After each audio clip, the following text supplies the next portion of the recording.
So, good morning. For today's reporting, we're going to have Charles as the reporter, and for the evaluators, we have James, Angel, Eliza, and Rachel.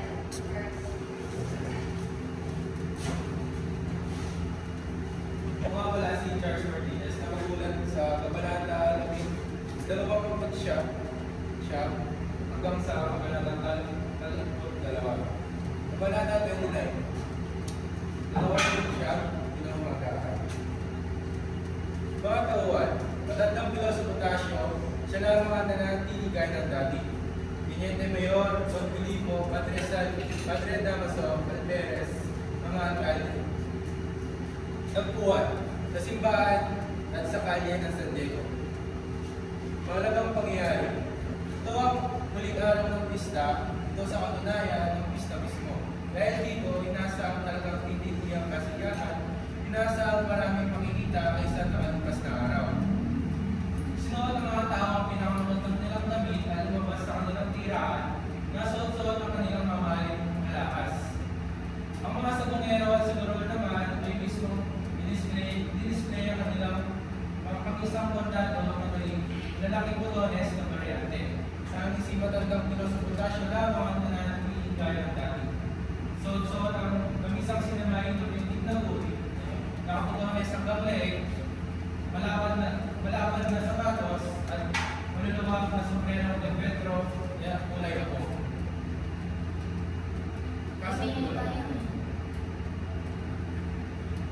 Dadaos na ang misa ngayon, ang misa na tinatawag na Balmatica. Kabilang sa nagpunta dito ang mga alkalde ng probinsya, ang kasama ang ibang pamang Kastila at mga listradong tao para pakinggan si Padre Damaso. At kasama din sa dadalawang mga Alvarez ng misang ito. Alas 8:30 ng bukas ng presisyon sa silaw ng Tentang Canvas. San Diego ay nasa isang korosa na napapalutian ng disenyong bilang. Kasunod naman si Santo Francisco at pagkatapos ang Mahal na Birhen at ang para nilang kasama ay si Padre Salvi. Pasok ulat. Ngayon mga mutik ng burahin lahat ng correspondent kanyang sinulat. Dahil namanggap si Padre Damaso ang bagyang sipon sa kadahilanang kumanta ng ilang mga sayaw, kantang Espanyol, at kumain ng 3 basong ice cream. Gusto niya sanang hindi tuloy ang magsisermon, pero sumang-ayon lahat ng mga pari na hindi pa rin mapapatayan ng timbre ng boses ng kura. Dahil dito, gumawa ng paraan ang matatang kasama ng Padre Damaso at ipinagandal dito ng limonada para sa kanya.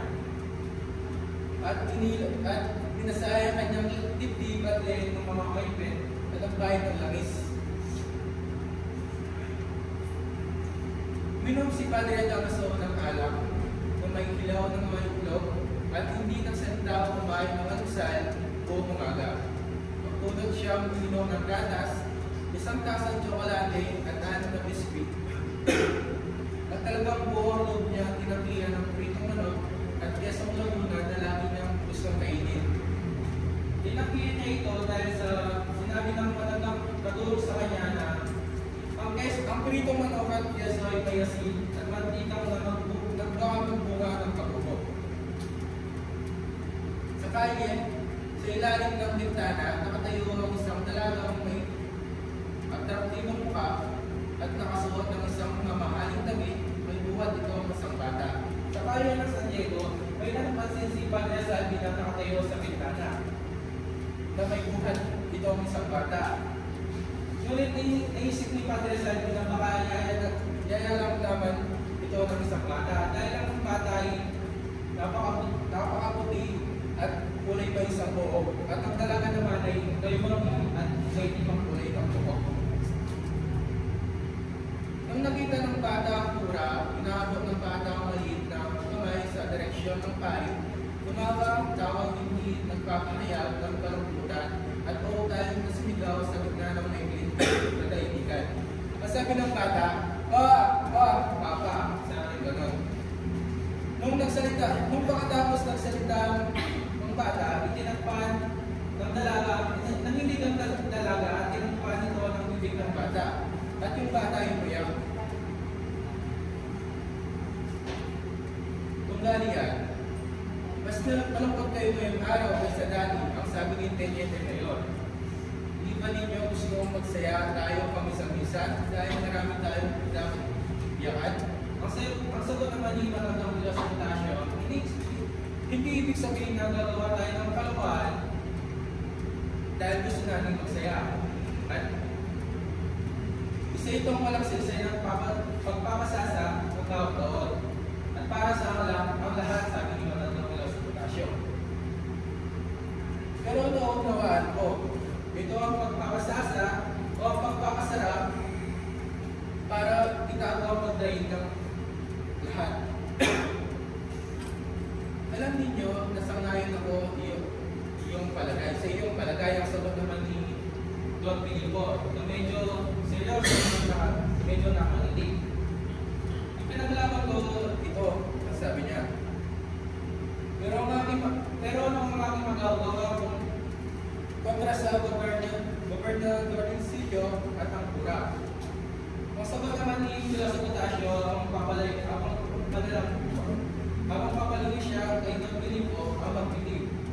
Naiibang naguguluhan si Don Filipo at sinundan ang tingin ng matanda.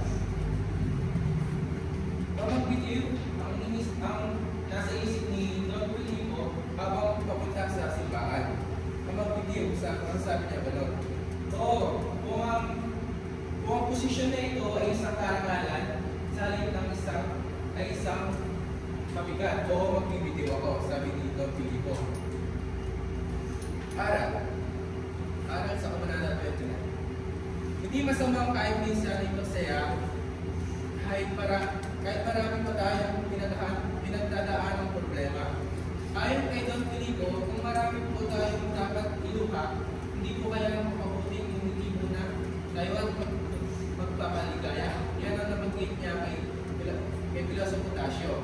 Nang makita niya bukod lang itong hindi nakapihis ng maganda noong araw ng pista. Samantalang sa ating nagagandaan ang bihis at forma. Noong unang panahon ng mga Kastila, pinakita dito na sa kabila ng mga paghihirap at pag-aaping dinadanas ng mga Pilipino, pag may mga ganitong okasyon o dalilimutan ng lahat, kahit papaano ay nalilibang sila nakakaramdam ng saya. Panata sa simbahan.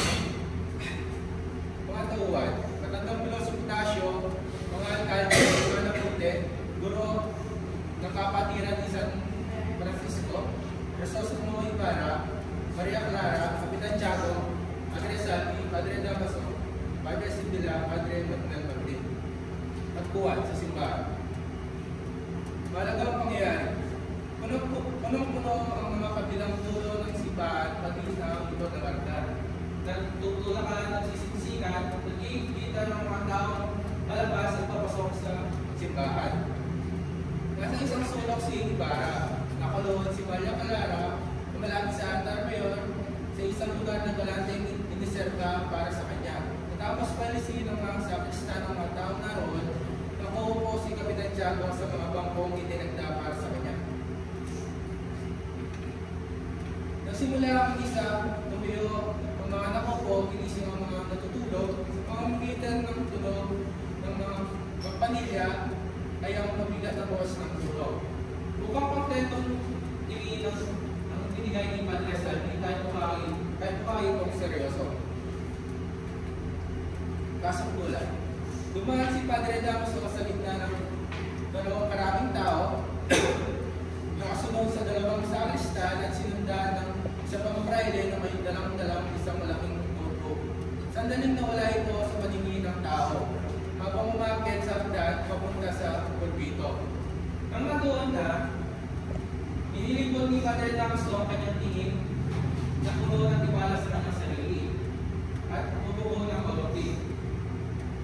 Nang nakita niya si Ibarra, isang nakakaintinda ni Padre Damaso na may pag-iuwalig na hindi niya nakakalimutan si Ibarra sa kanyang mga dasal. Pagkatapos, magtentong tingin naman ang pinupad niya kay Padre Sibila. At nagmamalit na tingin naman ay pinupad niya kay Padre Manuel Marquit dahil siya nagsermon kahapon. Tunggalian. Yung sagradong tuwing na ang sa maaaring nasa isip ng isang kabataan. Pero grabe naman ang kulay. Halos hindi nakahinga sa loob ng simbahan. Napakainit at kalang-kalat ang mga amoy ng mga tao. Ang nasabi ni Matandang Piloso Bocasio, 250,000 piso para sa isang sermon.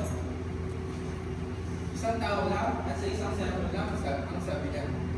Ikaw ang bagay na ng sumalang ibabayad sa mga trabaho ng tatlong gabi sa komedya. Sabi ng gano'n. Talagang napakayaman na natin kung gayon. Ang sagot naman ng guro ng kapatid ni Santo Francisco, ano ang kinalaman nito sa komedya? Sabi niya. At nagtagpan niya rito, nahulog sa impyerno ang nandoon sa komedya. At tuloy naman sa langit ang mga kaluluwa ang nakikinig sa sermon. Kung sisingilin niya kami ng 1,000 para sa sermon, babayaran pa rin namin siya, sagot niya, at magpapasalamat pa. Ang sagot naman nito, ni Magandang Piloso Bocasio, tama ba nga? Mas nalilibang ako sa pakikinig ng sermon kaysa sa komedya. Pes, hindi rin ako natutuwa sa komedya, ang mahal ng sigaw ng dalawa. Naniniwala ako sa iyo dahil pareho mong hindi maintindihan ang dalawa. Aba, ang bulalas ng magbubukid, isang quarter civil na nakadamit komedya. Kaya ang sagot naman ng kapitbahay, sabay sino sa kanya, siya si Prinsipe Eduardo na napatulog natin sa sentro. Para sa akin, ang aral ng matutunan sa kabalangka-talumpo ng Northern Tangaray ay galang natin ng simbahan. Kung nasa loob tayo ng simbahan, iwasan ang pagpupuna sa mga taong nasa paligid. I-focus ang iyong atensyon sa pagdarasal. Dahil magbabasa sa kabalangkang ito, bago magsimula ang misa, ay maingay ng mga tao, may mga sanggol na nag-iiyakan at ang karamihan ay nagpupulungan tungkol sa mga taong nagiging dahilan sa kanilang paligid. Umanada kalang isa ang sermon. Mga tauhan, Padre Damaso, Padre Sibila, Padre Manuel Marquit, mga alkalde, Perez, Kapitan Chapo, Maria Clara, Cristomo Ibarra, Carlos Samuchino, Riley, Hermano Pute, Hermano Rupa, Padre Salvi Materias, ang tatuhan sa simbahan ko rin. Sinimula ni Padre Damaso ang sermon, dahan-dahan ang ng binigkas ang sumunod na topic. Ang mga salita ng Panginoon na pamagitan ng Big Niestras sa ikalawang libro na siya ng chapter verse 20. Nabigla ang tumingin si Padre Sibila sa nagsisermon. At ang maglalaman at tumunod ng laway si Padre Manuel Martin dahil mas magaling yun kaysa sa kanya. Hindi mapakali si Ibarra. Tumingin sa paligid at nanganap ng isang sulok. Ngunit punong-puno na ang simbahan. Sa isang tao, si Baragaray walang narinig at nakikita. Ang mga pralay ng dito ng sermon kay Padre Damaso ay nanigaw sa pagkasunod. Dahil sa malayong magsasalita ni Padre Damaso, tuloy ang tatlong mahabang pangangaral na hindi niya nailigta at hindi niya naiwisuan ang pagsisermon.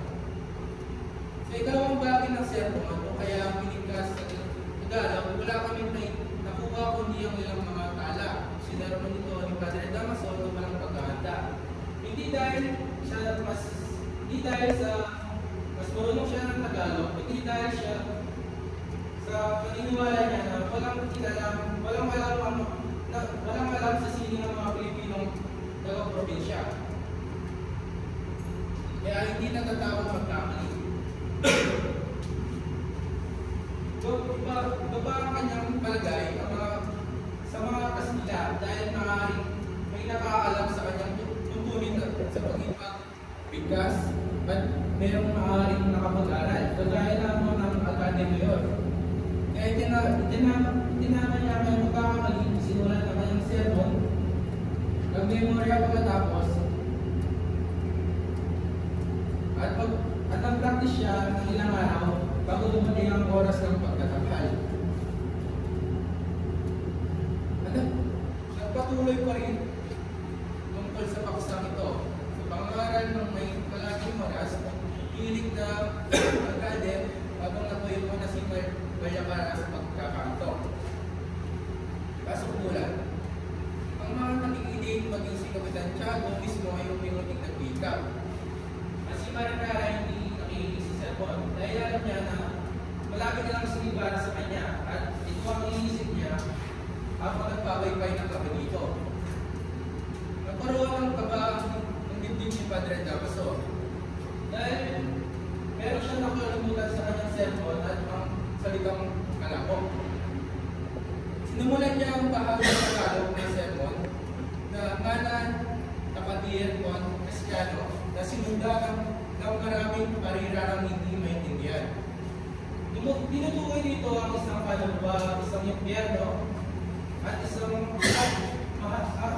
ang mahal na pintakasi, ang mga makasalanan ng inyo at ang mga paring Presiskano. Hindi ko maintindihan ang sinabi niya. Aalis na ako, ang sabi ng Salong, walang galang na taga Manila. At nung nakita nakasara lahat ng mga pinto, sa sakrisya ito dumaan, kaya dumaan ang skandalo sa tao at sa pagsisermon. Dahil kung sila dumaan, napahinto at wala ang hari sa mga aral. At inasaan ng mga tao na salitang mabagsik ang ibubukso ng pari sa dalawang kabataan. Ngunit nakontento na ang pari na tingnan na lang ito at ipagpatuloy na lang ang pagsisermon. Samantala, isang tao ang tulong ng ganito kay Ibarra. Sa pagdiriwang paglalagay ng unang bato sa eskwelahan, huwag kayong lalayo sa kubra, huwag kayong bababa sa ukay, huwag kayong lalapit sa batong ihulog dahil nanganganin doon ang iyong buhay. Tinignan naman ni Ibarra ang bumulong sa kanya at nakilala niya ito na si Elias Cleon. At sa parami ng mga tao, biglang nawala si Elias at inanap ni Ibarra. Gaya ng naibalita sa dyaryo, walang maunawaan sa sermon ng binigkas sa Espanyol ng mga mangmang ng mga Indio, maliban sa mga salitang Guardia Civil, Cruzan, San Diego at San Francisco. Nag-obserba ang mga mangmang na Indio at nakita nila na ang pare galit sa Perez dahil hindi nila napapatay ang mga Cruzan.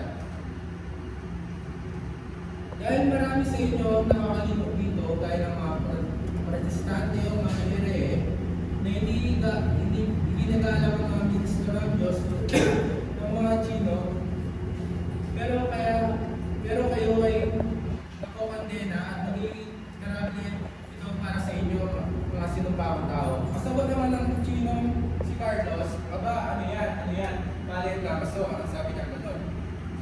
At galit na tumingin sa sermon. Mamamatay kayo hindi nagsisisi dahil ng mga rehe. Dito pa lang sa lupa, pinaparusahan kayo ng Diyos sa pamamagitan ng bilang buwan. Narinig mo ba ang tanong ng isang binatang estudyante sa kanyang kasama? Naintindihan ba? Masagot naman dito, pero rin ang binawan niya noon. Demonong pari yan, sabi ng ano, ang bulong niya sa binata na galing sa Manila.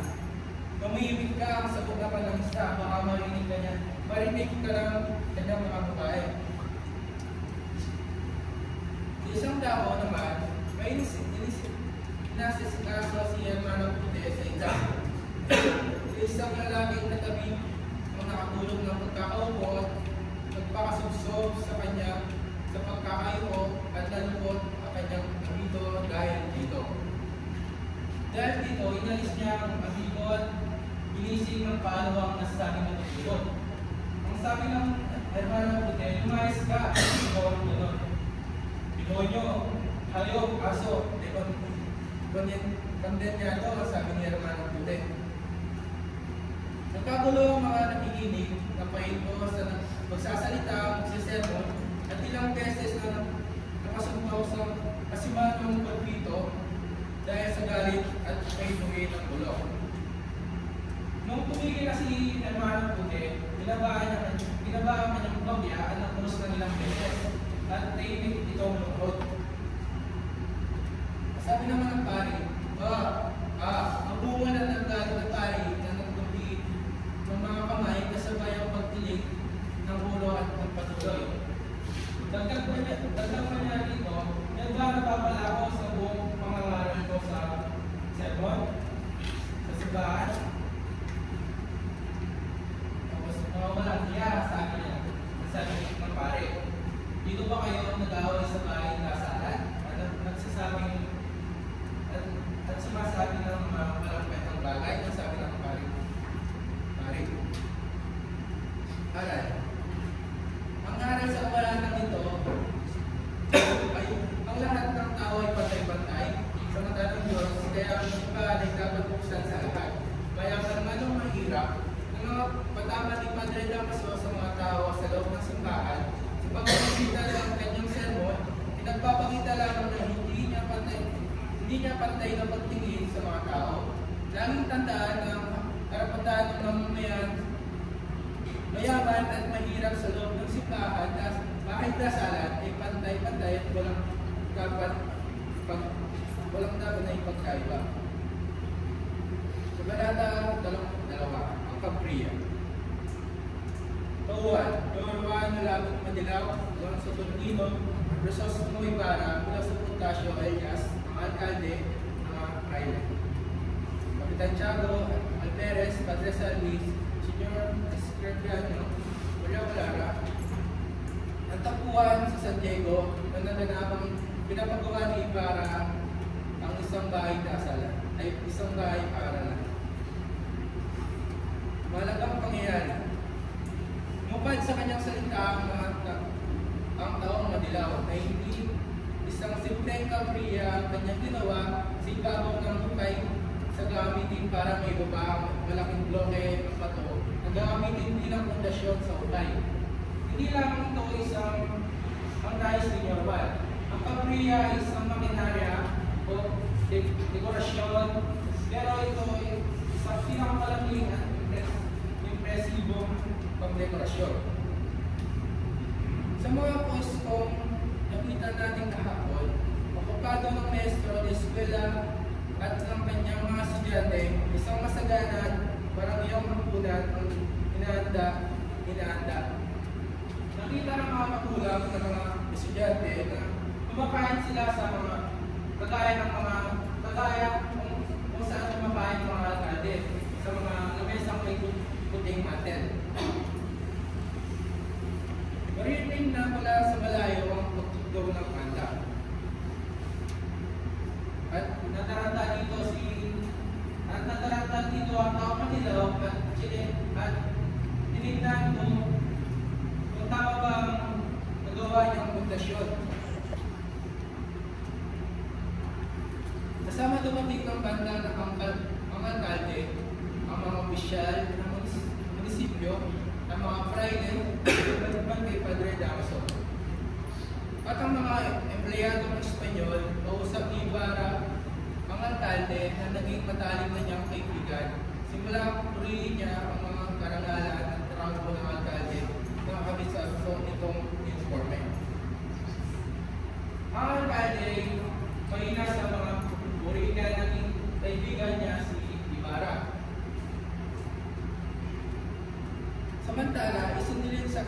isda ng mga munisipyo, periodiko, medalya, pera, etc. Makatapos pinasok ito sa kahon, sa sinitral tinda, sabay itong inap para sa darating pagbuka sa bukay. Habang papalapit sila sa lugar na pagdarusan ng seremonya, naramdaman ang binata ng pagpila ang kanyang puso.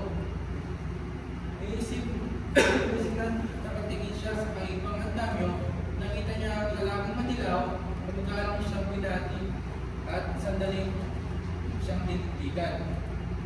Pasok ulan.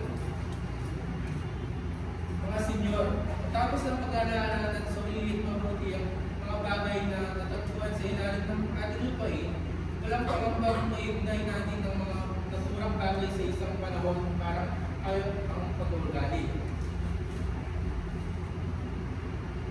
Naiiwang mag-isa si Bara at nakita niya si Elias na hindi na siya tumitingin sa kanya. Itinuon niya ang kanyang tingin sa mga itinuon niya ang kanyang tingin sa madilaw na lalaki dahil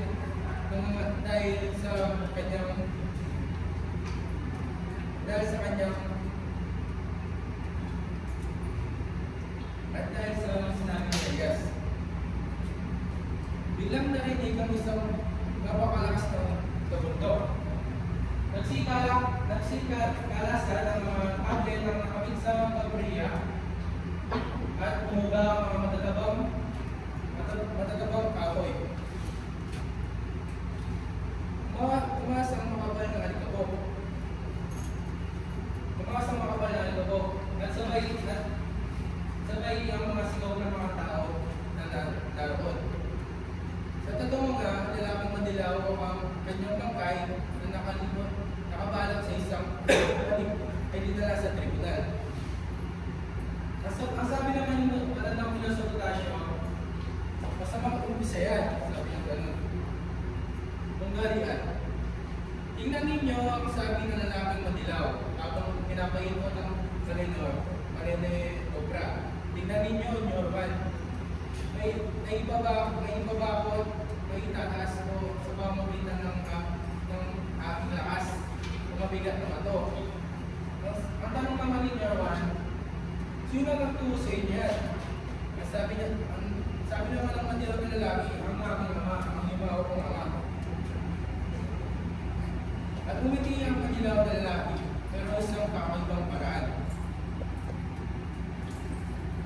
Uutusan na sana ang lalaking madilaw, di ba ba ang dalawang pato ng maalala ng pura ang pinata at umaling ito na nagbibiro at mas kang parang pamilya sinasabi nata at sinabi, hindi ba kayo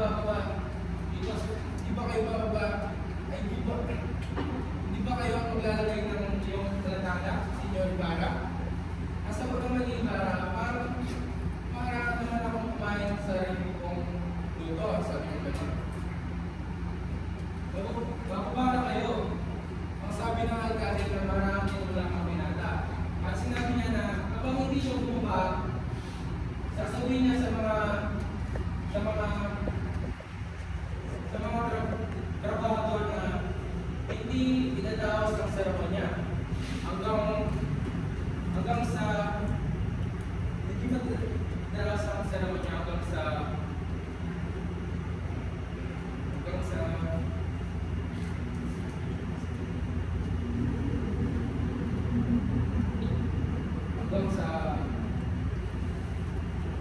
pinamamagaan.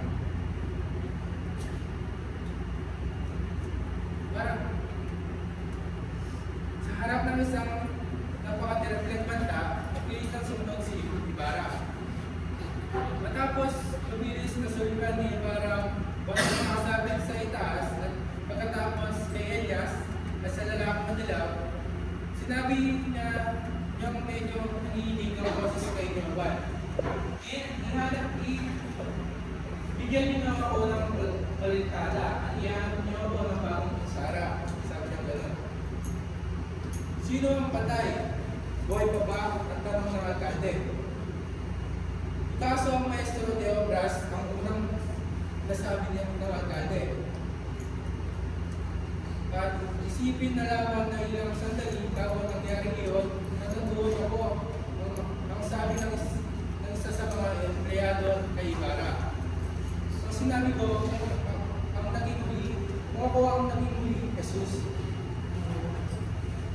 Sabi naman ng medyo kalbo, tumuyo ang dugo ko sa ulo. Mabuti na lamang sa inyo ang nangyari at hindi sa akin. Ang nanginginig sabi ng isang matanda. Don Pascual, ang bulalas ng ilang Kastila. Nikulong ang maestro de Obras sa Calabozo. Musika sa Calabozo ng maestro de Leon. Senyor Alcalde, ang seryoso sa Ibarra.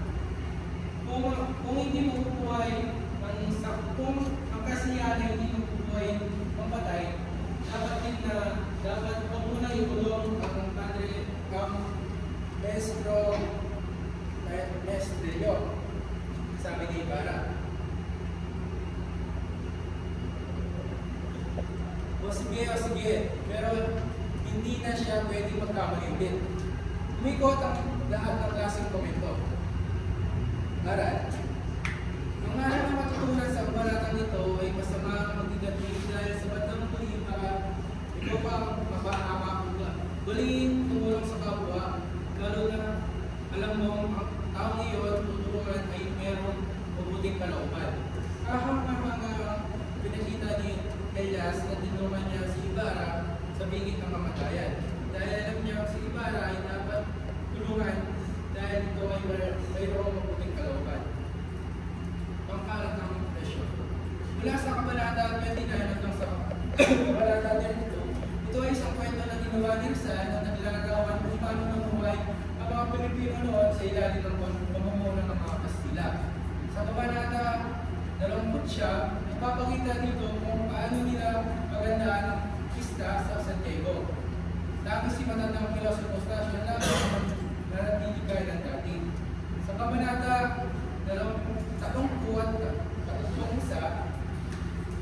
naman, kita natin doon kung paano basta ang mga tao sa loob ng bahay dasalan. May nakikipagkwentuhan, may mga batang nagsisiliyakan, at may nagtutuna sa mga tao na kita nila sa paligid. Lalo na may natutulong sa simbahan.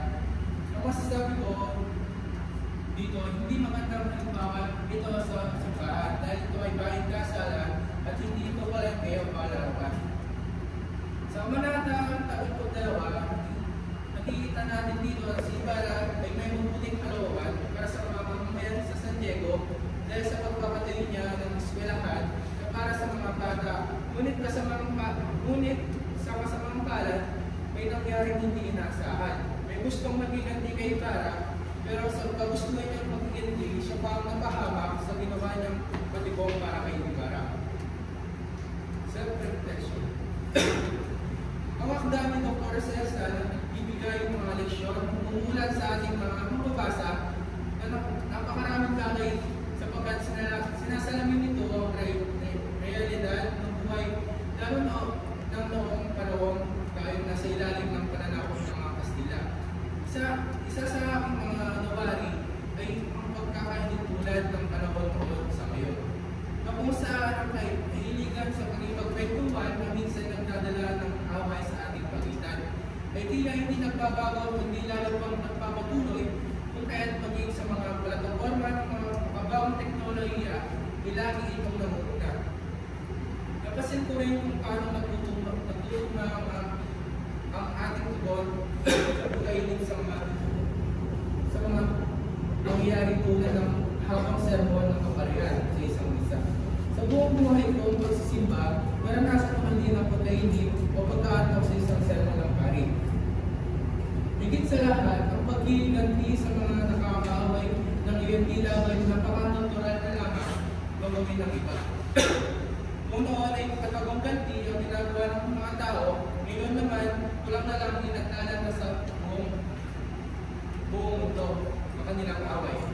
Naranasan ko na dito ang ipag-away, pero hindi ko sinubukan kumanti dahil sa aking paniniwala, ang paghiganti ay walang mapapala o makukuhang tama, kaya ginagawa ko di pa sa Diyos na lang sila.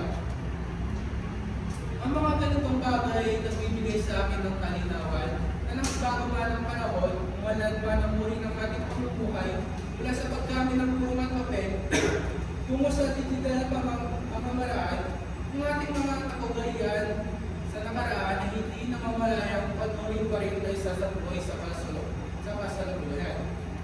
Kaya naman, bilang estudyante, nauunawaan ko ang kahalagaan ng pagbalik tanaw sa ating nakaraan sa pamamagitan ng mga obrang sumasalubin sa ating kasaysayan.